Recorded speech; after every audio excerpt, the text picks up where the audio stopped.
Now, to help you find your resource of the Scope and Sequence Guide, please follow along. As you can see, if I go to my Canvas page, you should have already joined. If you have not done so already, please join my Caddo Social Studies page. Once you click on the Caddo Social Studies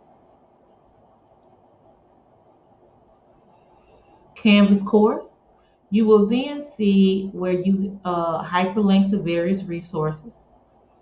That's me. And then you will find a plethora of resources such as district lesson plan samples, professional development opportunities. But not only that, if you'll click on the Civics tab, uh, you will find your Civics resource page where you'll find things like your Louisiana Department of Education resources such as your scope and sequence, or your Civics GLEs. Also, you'll find your unit guides. And on your unit guides, if you click here on Unit 1,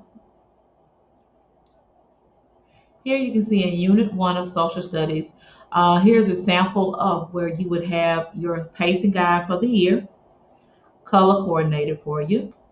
You will also have a table of contents of what is available in the Scope and Sequence Guide, such as your unwrap strategies, which is basically a formative assessment that includes primary and secondary resources that students can utilize in classroom based on the topics they should be covering, where they can annotate the document and then after annotation, answer some questions. Some teachers use these for bell ringers. Some teachers may use them for exit slips.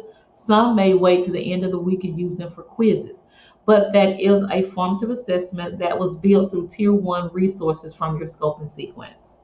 Not only do we have the unwrap strategies, but we also have what is known as TWRs, or the Writing Revolution strategies. These are strategies that I encourage, if you are a new teacher and have not gone through any of the Writing Revolution strategies, please sign up for some of our on-demand courses on the Writing Revolution.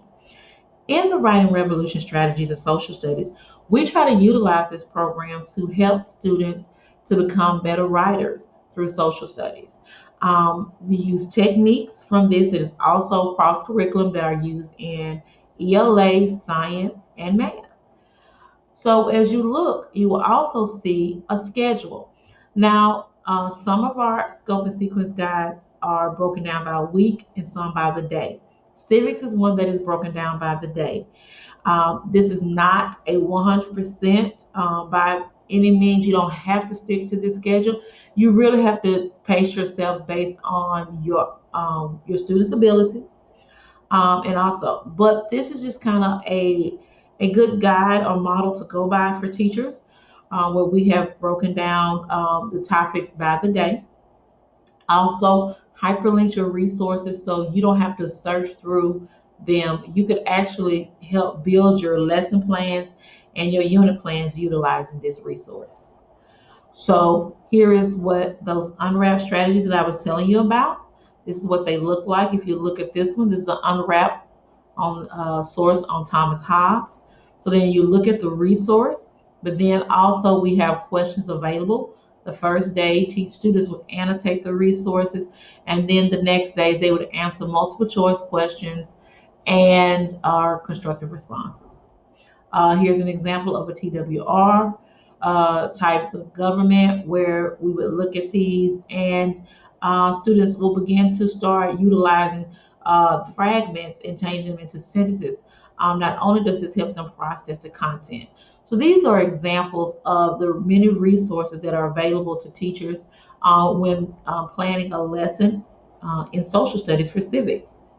Not only do we have the unwrap strategies and we have the TWRs, but each civics unit guide also has a sample model lesson at the end.